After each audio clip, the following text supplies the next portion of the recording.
Donc j'appelle pour cette session autour du bâtiment Florence Presson, Michael Goduchon, François Cueil, voilà, et Cédric Conrad.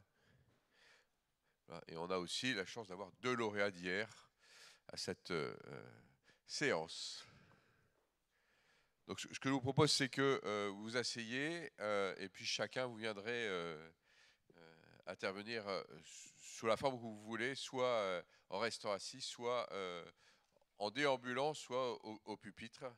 Donc on va commencer par un des lauréats d'hier, donc François. Bonjour, merci. Ce que je vais tâcher de vous présenter, c'est un retour d'expérience de ce que nous réalisons sur une opération à Angers. C'est le projet Gabriel Baron. Donc c'est une opération de réhabilitation de logements sociaux, 256 logements sociaux. Nous intervenons pour Podelia. Podelia est un bailleur social filiale d'Action Logement. C'est une opération que nous avons traitée en conception-réalisation, c'est-à-dire qu'en équipe constituée avec une maîtrise d'œuvre, architecte et bureau d'études, nous avons répondu à un programme performantiel et donc nous avons proposé des solutions pour améliorer la qualité du bâti. Je suis un petit peu troublé parce qu'il y a une slide qui est inversée, mais ce n'est pas grave. Sur cette opération, on a donc un volet de performance énergétique. On vise à 50% d'amélioration des consommations. Et il y a aussi également tout un volet amélioration du bâti et de l'habitat, puisque, pour vous donner une indication, on est sur un chiffre de 42 000 € du logement hors taxe. Voilà, j'ai retrouvé ma slide, merci. Et que la partie énergétique représente à peu près la moitié de cet investissement. Donc on est sur un investissement lourd de requalification globale. Et au-delà des consommations, on va aussi travailler sur le confort d'usage, la réfection des pièces humides, l'amélioration des parties communes et des espaces verts. Si on revient à la slide d'avant, du coup. Ah, pardon. Voilà, merci beaucoup. Sur ces projets, on travaille sur 4 axes. Le premier axe, donc, le transition énergétique, réduction des consommations. Ça, c'est l'acte fondateur, c'est ce qui déclenche ces projets.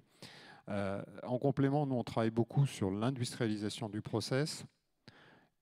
Nous sommes sur des opérations de réhabilitation en site occupé, donc nous sommes dans un tissu urbain, nous intervenons au milieu d'une société, d'un milieu économique actif. Et donc il y a systématiquement dans ces opérations un volet sociétal, RSE, notamment avec les sujets de l'insertion. Et puis le petit dernier des 4 piliers que nous mettons en œuvre sur ces opérations, c'est la prise en compte et la valorisation de la biodiversité. J'y reviendrai. Et pour illustrer ces actions, ce que je vous propose, c'est de regarder une vidéo qu'on a tournée sur site au cours des derniers mois. Merci. Nous sommes ici sur le site de Gabriel Baron, sur lequel nous réhabilitons pour le compte de Podelia 256 logements en site occupé. Nous y faisons une rénovation des façades et une amélioration du confort des logements. C'est une opération de réhabilitation d'envergure. L'objectif, c'est d'avoir une réhabilitation énergétique qui font le lien bien sûr avec notre politique RSE. Dans le cadre de notre politique de responsabilité sociétale des entreprises, nous avons pris diverses dispositions sur ce chantier. Nous nous sommes fait accompagner d'un écologue pour mesurer l'impact de nos travaux et les minimiser au maximum. Nous avons été contactés par SPI Batignolles afin d'inventorier la biodiversité présente en zone urbaine sur une opération de réhabilitation de logements. L'objectif de SPI Batignolles était de mesurer la densité et d'analyser la diversité des espèces présentes et de former les équipes à la bonne prise en compte de celles-ci pendant l'exécution des travaux. Aujourd'hui, nous avons organisé une journée de sensibilisation à la biodiversité et au réemploi. L'objectif pour nous est de montrer aux résidents qu'ils vivent dans un environnement riche et que ce qui était chez eux, qu'on a démonté, peut être réutilisé. J'ai réutilisé des matériaux, les fenêtres par exemple du salon pour faire une serre et le meuble de cuisine pour faire un évier. L'atelier réemploi est organisé par Matières Grises où ils mettent à disposition des résidents et de leur réseau les matériaux de déconstruction. Le partenariat avec Spi Batignolles se passe bien et c'est vrai que c'est un espace un peu original, intuitif qu'on fait rarement jusqu'à maintenant et donc c'est intéressant de voir un peu comment on va arriver à fonctionner dans ce type de résidence avec ce type de matière. On sait qu'il y a plein de contraintes sur un chantier mais en arrivant à en discuter, on arrive à trouver une solution pour tester leur emploi ici. Et un atelier biodiversité animé par nous sur lequel nous allons faire de la création de nichoirs et un bestiaire qui va recenser les espèces locales.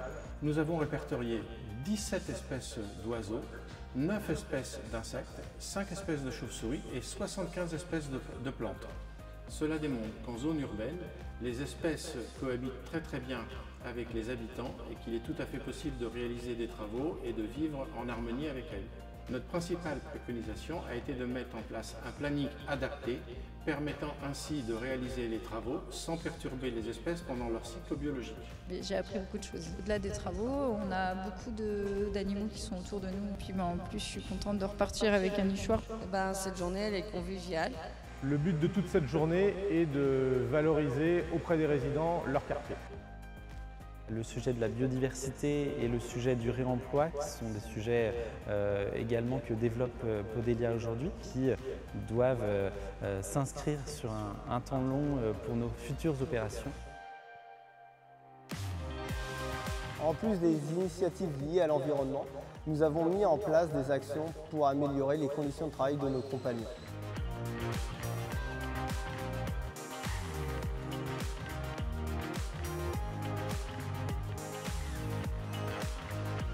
Dans le cadre de notre engagement pour l'égalité des chances, nous accompagnons en insertion professionnelle certains de nos collaborateurs. Nous avons mis certaines actions en place comme les cours de français, les formations adaptées au chantier pour la maçonnerie, le placo, faïence et plomberie, l'aide au logement et le suivi du permis de conduire.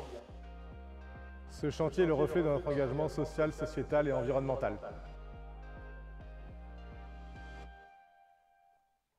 Bon, vous l'avez compris, on investit dans le social, dans l'environnemental. Si on recheck un petit peu les 4 thématiques, rénovation énergétique, ce qui semble important de rappeler, c'est qu'au-delà de la diminution des émissions de gaz à effet de serre, l'objectif recherché, c'est limiter la précarité énergétique pour les locataires et augmenter le confort des bâtiments. Les bailleurs sociaux sont très préoccupés de l'évolution de leur patrimoine face au réchauffement climatique. Et quand vous faites la synthèse de toutes ces contraintes, la solution idéale, elle porte sur l'isolation extérieure, le renforcement de la performance des façades et des toitures. On a travaillé à une époque sur des sujets de monitoring des logements et des choses comme ça. Ce n'est pas la bonne thématique. La bonne thématique, c'est vraiment de faire des bâtiments très faiblement déperditifs. Et quand ils sont déperditifs, peu déperditifs en hiver, c'est réversible. En été, ils sont plus confortables à habiter. Sur l'industrialisation, on vise 3 axes. L'ergonomie, on en a parlé, le confort de nos salariés. Ils travaillent de plus en plus longtemps, les métiers du bâtiment sont pénibles. C'est par l'ergonomie qu'on va pouvoir permettre de tenir les objectifs de départ à la retraite. Il faut aussi diminuer les nuisances. On comprend bien qu'on est chez les gens. On travaille dans votre salon. On démonte la fenêtre pendant que vous habitez dans votre salon. Donc ça nécessite des modes opératoires qui limitent les nuisances, qui ne nuisent pas au confort du locataire. Et puis, le travail sur la productivité. Je n'ai pas le temps de développer tout ce qu'on a pu mettre en place sur ces thématiques-là, en termes de logistique, en termes de planification, en termes d'organisation. On considère que le gain de productivité atteignable est de 20%. Ce qui n'est pas rien, parce qu'une des thématiques, c'est comment en faire plus. Une des manières d'en faire plus, c'est de le faire moins cher. 3e axe, donc la biodiversité. Ça, c'est tout neuf. En fait, c'est parti d'une réflexion. Voilà, on est comme vous, on est confronté à l'actualité et on se dit, mais au fait, en termes de biodiversité, quel est notre impact? Qu'est-ce qu'on peut faire? Donc, on s'est appuyé sur Bruno, que vous avez vu dans les vidéos, qui nous a évangélisé, qui nous a fait toucher du doigt, qui nous a fait comprendre de quoi on parlait, qui nous a fait toucher du doigt ce qu'on pouvait faire, qui a attiré notre attention que si c'était pour faire du greenwashing, ce n'était pas la peine de s'adresser à lui. Ça, c'est un point important. Voilà, le retour d'expérience, on avait 3 cibles. Le premier, c'était nous-mêmes de changer ou d'améliorer nos conditions d'intervention, d'être force de proposition pour les maîtres d'ouvrage et d'associer les locataires. On a réussi sur ces 3 thématiques-là Et maintenant, il faut qu'on continue cette démarche pour qu'en fait, on l'intègre complètement dans notre process et faire en sorte que, assez naturellement, quand on arrive sur un site, on déploie un certain nombre d'actions qui favorisent la biodiversité. En termes de RSE, l'effort porte essentiellement sur l'insertion professionnelle. Vous l'avez vu, en fait, aujourd'hui, c'est des démarches. L'insertion professionnelle, les collectivités nous ont incité à en faire à partir de 2003. Ça fait 20 ans. Ce qu'il faut que vous reteniez, c'est qu'aujourd'hui, les démarches sont matures. On a des insertions professionnelles qualifiantes. On embauche les gens à l'issue de leur période d'insertion. Sur Gabriel Baron, c'est l'équivalent de 5 personnes à temps plein formées pendant une année. Juste un mot de conclusion, il me reste 20 secondes. Tout ce que je viens de vous présenter, ça marche très bien. Il y a juste un problème, c'est qu'on ne le fait que dans le logement social et qu'il y a aujourd'hui tout le parc immobilier privé, les copropriétés, qui passent à maille et sur lequel aujourd'hui on n'a pas encore réussi à développer une offre de service pour la mise à niveau de ce parc. Merci de votre attention. Merci beaucoup. Michael.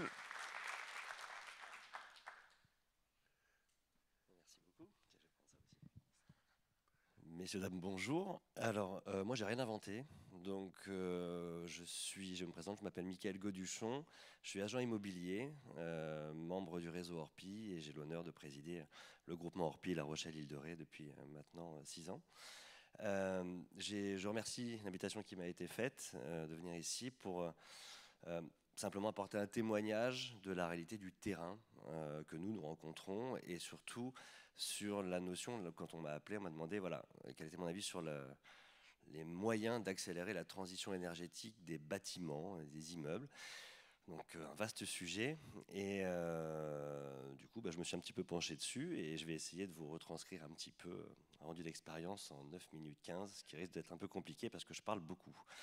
Donc on va passer déjà une slide qui ne sert à rien, voilà. Et je voulais tout d'abord annoncer quelques chiffres. Alors je ne vais pas vous assommer, mais des chiffres quand même que je trouvais intéressant de partager avec vous aujourd'hui. Puisqu'en 2020, ce qu'on appelle les logements énergétiquement précaires représentent quand même un chiffre de 7,4 millions.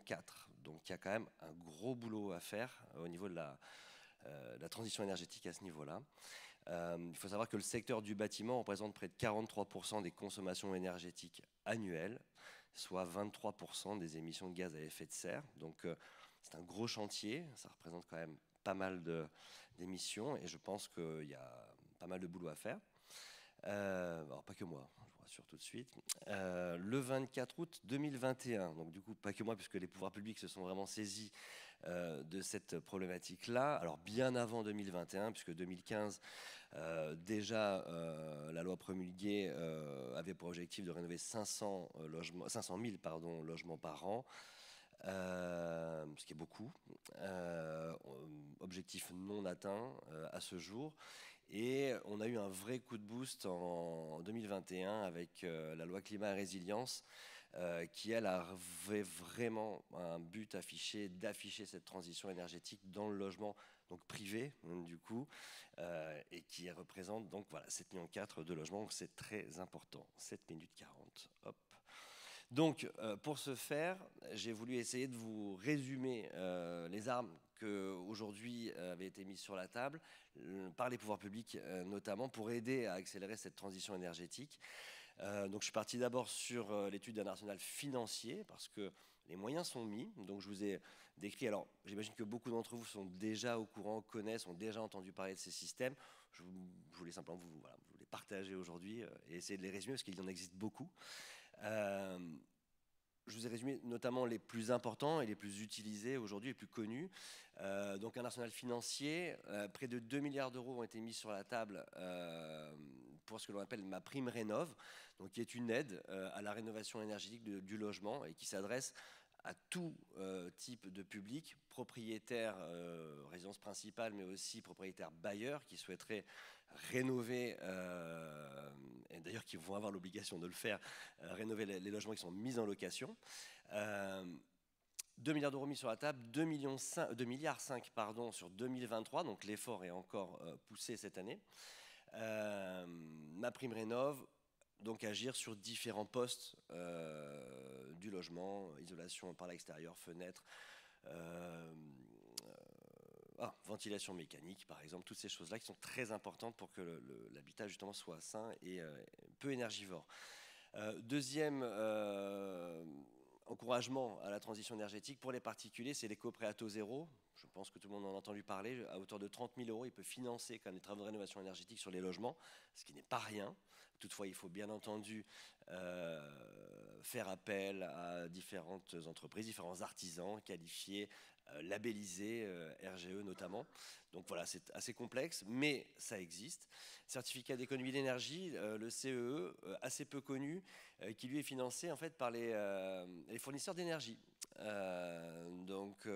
Voilà, c'est une aide aussi qui peut aider. Il existe aussi le coup de pouce chauffage jusqu'à 3 000 €, le coup de pouce énergie, la TVA à 5,5, bref, énormément de choses, énormément de moyens qui ont été mis sur la table. Donc voilà, je vous invite tous, parce que j'imagine que certains d'entre eux sont propriétaires bailleurs aussi, à aller vous renseigner, puisqu'il y a une plateforme aussi internet du gouvernement qui est très bien fichue à ce niveau-là et très pédagogique. Donc voilà, très facile et allez-y voir, vous trouverez beaucoup d'informations.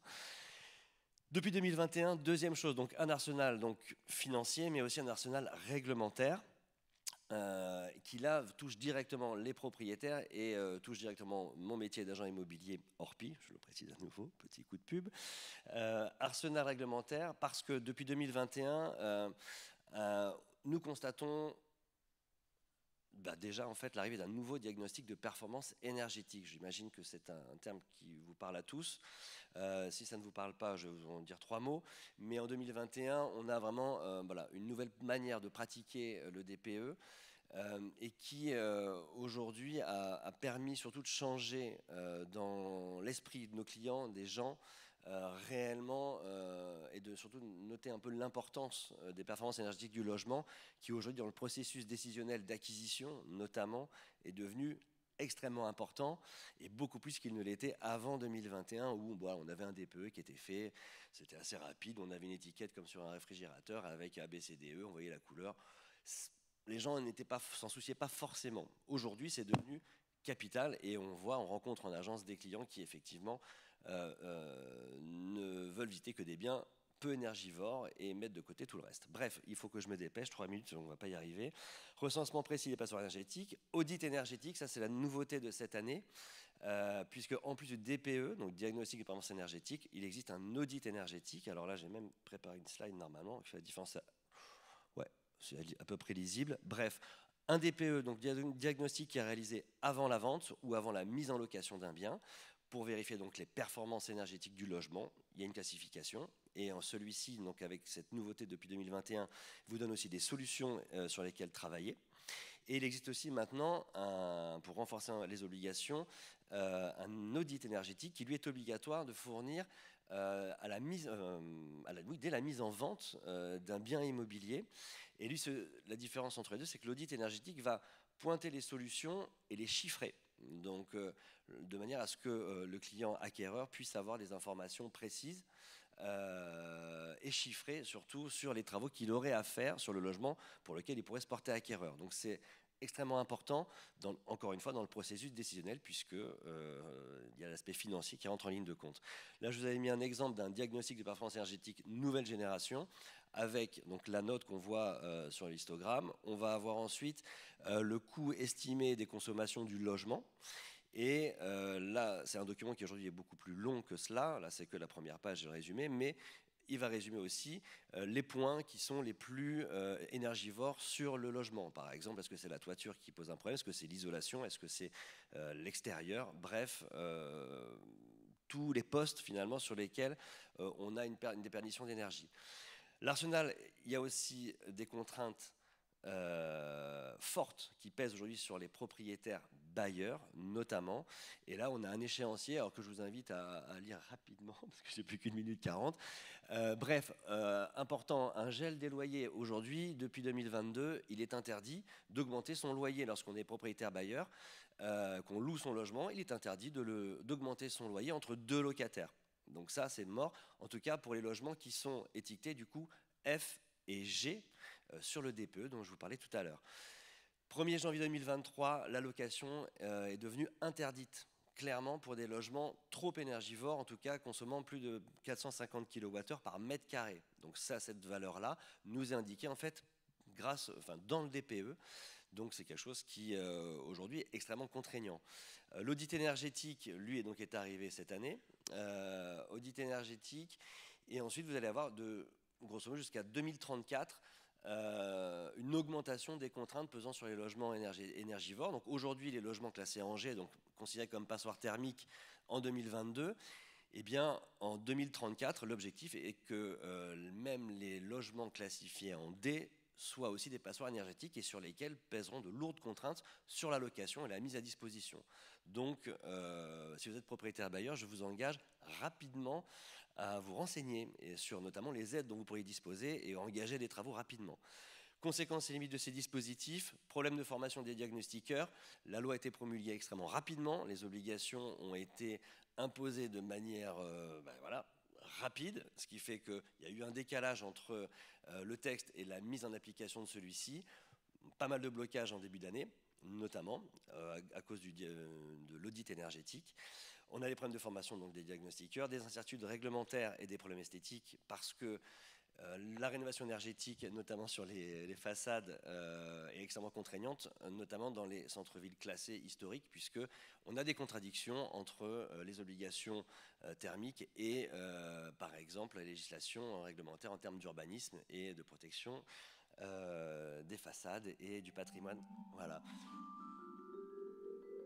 J'avais encore beaucoup de choses à vous dire, mais je crois que le temps est terminé. Donc, les solutions, simplement, on pourrait simplement, pour accélérer cette transition énergétique, et j'en termine là, promis, l'idée serait peut-être de faciliter l'accès à toutes ces aides dont je vous ai parlé plus tôt, et essayer de regrouper celles-ci géographiquement parlant et d'avoir quelque chose d'assez homogène sur le territoire.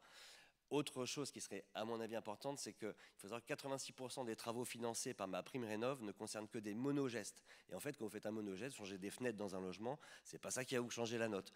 Donc, il faudrait, en fait, à mon avis, que la loi aille plus loin et qu'elle impose une contrainte, une obligation de résultat, en fait, sur les travaux réalisés, ce qui permettrait de mieux attribuer les fonds mis à disposition par nos impôts.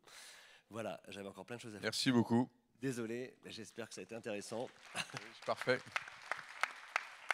Florence, je pense que tu vas répondre à un certain nombre des questions, des limites qui ont été évoquées par des propositions qui ont été mises en œuvre au sein de la métropole du Grand Paris. Exact. Du Grand Paris Grand Est. Bonne transition et merci beaucoup.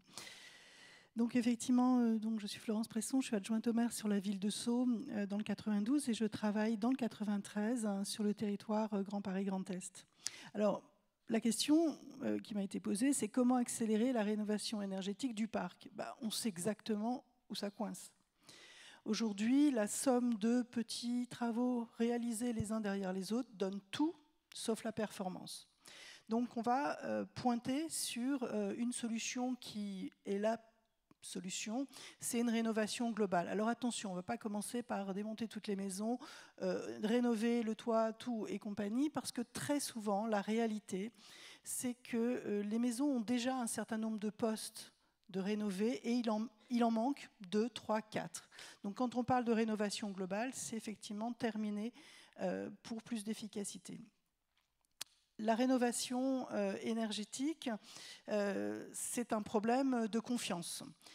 C'est pour cela qu'un certain nombre d'élus se sont mobilisés, en tête Xavier Lemoine, le maire de Montfermeil, qui vient régulièrement ici, et Philippe Laurent, le maire de Sceaux, où ils ont souhaité effectivement mettre en œuvre une solution qui s'appuie sur 3 tiers de confiance, technique, proximité, financement, et un lot je dirais, de partenaires, que ce soit les domaines des agences locales de l'énergie et du climat, que ce soit le secteur professionnel, puisque comme vous le disiez tout à l'heure, l'obligation de RGE, reconnue garant de l'environnement, est une nécessité absolue. Alors, ok, on a bien tout cela, mais il y a les trous dans la raquette. Et le trou principal, peut-être qu'il y en a, je ne sais pas, dans la salle, où sont les banques ? Parce qu'effectivement, l'éco-PTZ, il existe. Je dirais que sur le territoire Grand Paris Grand Est dans le 93, j'ai à peu près 5% uniquement des ménages qui obtiennent un prêt. Donc on a de beaux effets d'annonce. En revanche, il n'y a pas de résultat. D'autant plus lorsque les ménages sont très fragiles. Parce que d'abord, on ne les voit pas. Ce sont les invisibles. Et puis en plus, une banque va dire « mais je ne vais pas leur faire de prêt ». Parce que comme ils ne vont pas faire d'économie, ils ne pourront pas rembourser. Donc, si je fais un focus sur Grand Paris Grand Est, 400 000 habitants, 14 communes, un revenu médian de 13 000 €. Ce n'est pas par mois, hein, c'est 13 000 € par an. 40% des habitants vivent dans une maison et avec une facture énergétique qui est plus de 2 500 €. Donc là, on est sur « je me chauffe, je mange »,« je me chauffe, je me déplace ». L'engagement de Xavier Lemoine et de son équipe, ça a été effectivement de se rapprocher du collectif Stop Exclusion énergétique et la constitution d'un scénario 2030 qui est de dire d'ici 2030, il faut pouvoir sortir un certain nombre de familles de la précarité. Donc, un des axes de ce scénario, c'est effectivement la constitution des territoires zéro exclusion énergétique, très inspiré de Zéro Chômeur. Et il y a eu un appel à candidature qui a été lancé sur le printemps à peu près, puisque Territoire Zéro Exclusion Énergétique, c'est un programme C2E qui propose à 14 territoires de pouvoir donner un accompagnement beaucoup plus important aux ménages pour pouvoir engager des travaux de rénovation. Donc, écoutez bien, il reste 3 territoires à pourvoir. Il y a un appel, la suite de l'appel qui est en cours ou qui va redémarrer dans quelques mois, donc suivez ça de près, parce que c'est particulièrement intéressant pour effectivement un territoire qui veut réellement s'engager. Alors, TZE, c'est le fait qu'il est possible d'éradiquer la grande précarité énergétique, premièrement en définissant une méthodologie précise. De création, de mise en œuvre, ça a été tout le contenu de ce programme Territoire Zéro Exclusion Énergétique. C'est aussi la création de nouveaux métiers. Tout à l'heure, dans les tables rondes précédentes, on a beaucoup parlé d'emplois. C'est bien de vouloir créer des emplois, mais tout d'abord lesquels? Et puis surtout, qui forme qui? Est-ce qu'on continue à former et à aller à l'école pour apprendre des métiers qui sont déjà les métiers du siècle passé? Ou est-ce qu'on se projette, on a une vision un petit peu prospective et on commence réellement à travailler sur les métiers qui sont nécessaires, je dirais, aujourd'hui, cet après-midi et surtout demain? C'est aussi outiller les acteurs pour mener à bien toutes les étapes du parcours de rénovation globale. L'objectif, c'est de déployer la méthodologie qui va être en expérimentation pendant 3 ans sur l'ensemble, à l'échelle nationale, sur l'ensemble de l'échelle nationale. Voilà. Alors, territoire zéro exclusion énergétique, c'est un territoire qui s'engage. Le territoire Grand Paris Grand Est, 400 000 habitants, ça a été de faire un focus sur 3 quartiers qui se trouvent à Noisy-le-Grand. Donc ça veut dire qu'on va quadriller ce quartier-là. Et sur ce quartier, l'objectif, dans 3 ans, c'est de ne plus avoir de maisons qui sont en précarité énergétique et des familles qui vont pouvoir vivre dignement. Alors, c'est 3 quartiers, mais aussi un lot de diffus dans les 13 communes. Ça veut dire que ça va être 4, 5, 6 maisons pour des ménages en très grande précarité qui vont pouvoir être pris en charge dans le cadre de ce territoire zéro exclusion. Ça fonctionne avec 2 acteurs majeurs qui sont les ensembliers territoriales et les ensembliers solidaires. L'ensemblier solidaire, je crois qu'on en avait déjà parlé l'année dernière, c'est effectivement ce qui devient aujourd'hui le MAR, mon accompagnateur Rénov'. C'est un référent, une seule et unique personne qui va être là tout du long du projet pour le ménage. C'est un homme, une femme.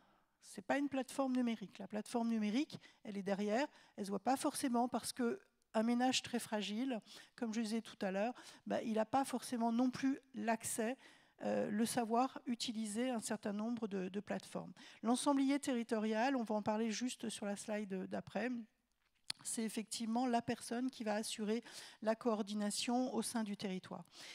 Tout à l'heure, on parlait des fonds d'investissement, etc. Moi, j'aurais tendance à vous dire que là aussi, on peut tous agir. Il y a un fonds de solidarité.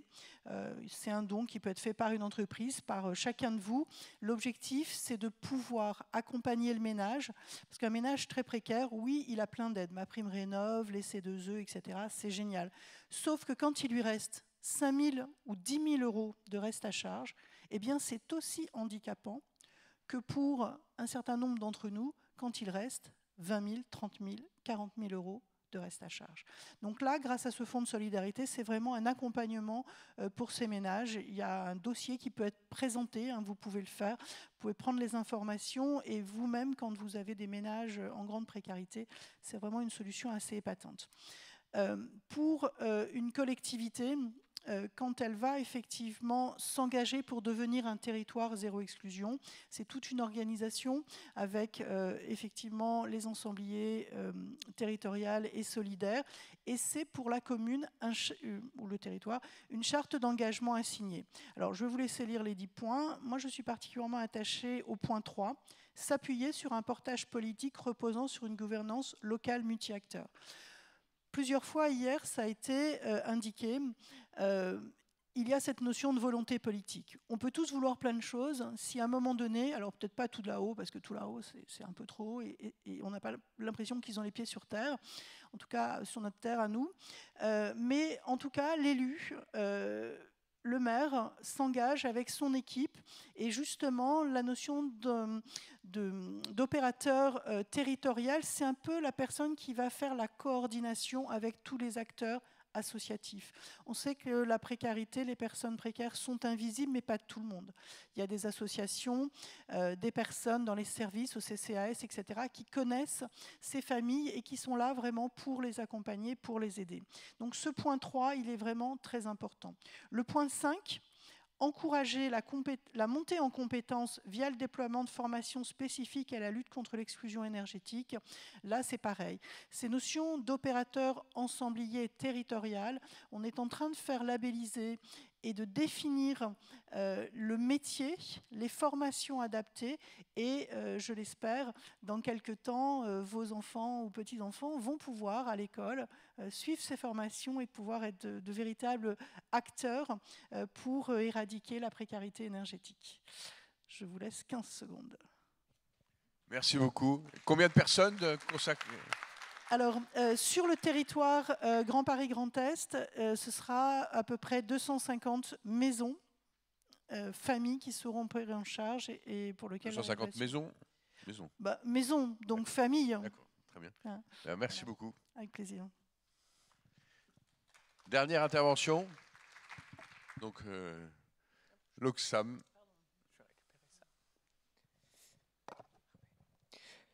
Bonjour à tous et un grand merci de l'invitation. Alors dans le thème qui nous réunit aujourd'hui sur la rénovation, je vais faire un petit pas de côté pour venir finalement dans une étape qui est assez essentielle de la rénovation, c'est l'étape où on réalise la rénovation, où on fait le chantier. Je vais démarrer déjà par une petite mise en contexte justement sur ce que ça représente. Effectivement, quand on parle des phases chantier dans la construction d'un bâtiment, la rénovation d'un bâtiment, on a un impact carbone qui est finalement assez faible par rapport à toute la vie du bâtiment, puisque c'est bien l'usage du bâtiment qui va constituer la principale source d'émissions. Pour autant, on a quand même un vrai sujet, c'est la quasi-totalité des nuisances sonores et environnementales sont pendant la phase chantier. Quand on parle de rénovation, on parle de rénovation en site occupé, souvent, enfin c'est en tout cas une manière d'accélérer la rénovation. Et donc pour ce faire, il faut qu'on veille à diminuer le plus possible les nuisances sonores et environnementales pendant cette phase. Et c'est justement ce à quoi on travaille chaque jour pour développer une solution pour répondre à cela.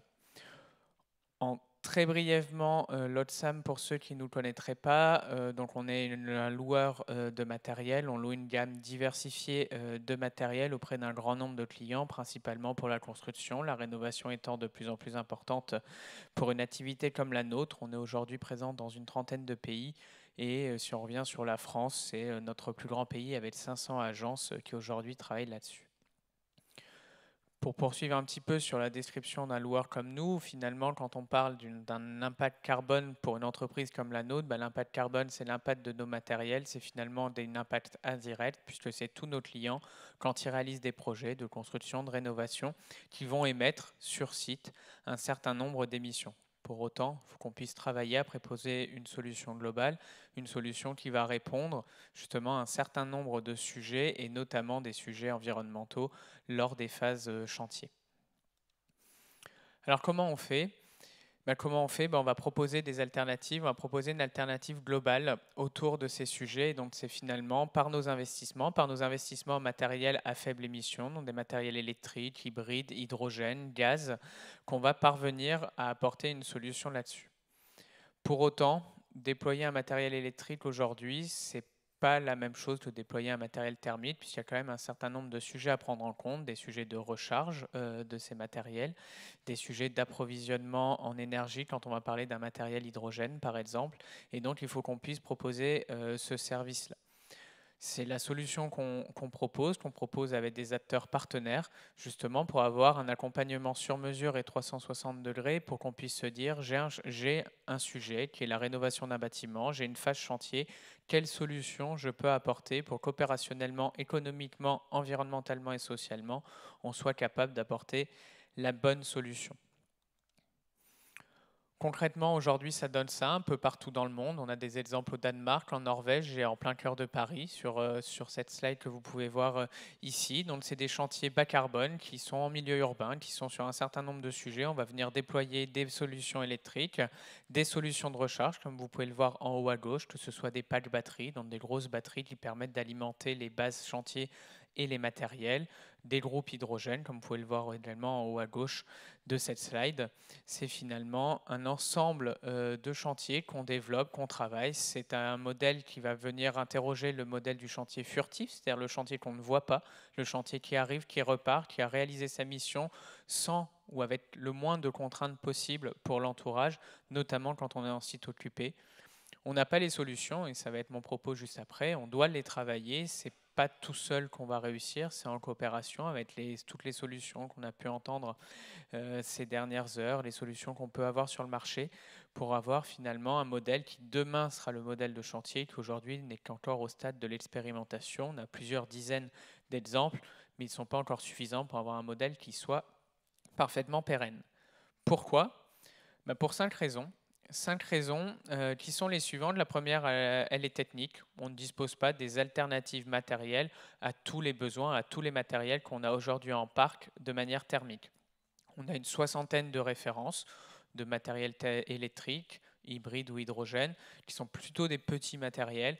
Aujourd'hui, on n'a pas de solution quand on va interroger des matériels beaucoup plus gros pour des chantiers d'envergure. Les fournisseurs avancent sur le sujet, on les aide, on fait de la prescription, on essaie de trouver des solutions. Pour autant, il va falloir encore un peu de temps pour avoir ces solutions. Le deuxième sujet, il est énergétique, puisqu'il faut qu'on puisse avoir l'énergie sur chantier, l'énergie décarbonée sur chantier. Si on parle d'un matériel électrique, une solution de recharge est peu ou pas toujours disponible sur un chantier, y compris dans un chantier de rénovation. On pense pourtant qu'on a l'électricité déjà dans le bâtiment, c'est exact, mais avoir la capacité de recharger les matériels dans ce bâtiment avec la bonne capacité, ce n'est pas toujours possible. Et donc, il va falloir venir adjoindre des systèmes comme des packs batteries ou des sujets comme ceux-là pour permettre de répondre là-dessus. Si on touche au sujet de l'hydrogène, les questions sont encore plus nombreuses, puisque là, on va venir interroger des questions réglementaires et de sécurité liées notamment aux zones atmosphère explosive autour de l'hydrogène, avec une réglementation qui est en train de s'écrire, notamment avec France Hydrogène, avec des groupes de travail auxquels on contribue. Mais c'est là encore, tous ensemble, qu'on parviendra à trouver des solutions pour mieux utiliser l'hydrogène. J'entendais la présentation tout à l'heure d'un champ des possibles assez large autour de cette énergie. Il faut qu'on vienne lever aussi ces verrous pour pouvoir pleinement le déployer. Ce qui fait le lien vers le troisième sujet qui est réglementaire, de pouvoir travailler justement et s'assurer qu'on a l'ensemble du dispositif réglementaire pour parvenir à déployer de l'hydrogène, des biocarburants, des sujets qui aujourd'hui doivent avancer. Donc là, je rejoins le côté où ça sera par le pouvoir politique et par l'engagement de tous qu'on parviendra justement à venir progressivement lever ces freins. La mesure des résultats, aujourd'hui on est sur des solutions qui économiquement sont quand même plus onéreuses, et donc comment on valorise les résultats environnementaux de telles actions. Comment on calcule déjà les émissions, comment on calcule le gain, les émissions qu'on appelle émissions évitées, les émissions grâce au matériel électrique qu'on déploie, enfin le gain d'émissions.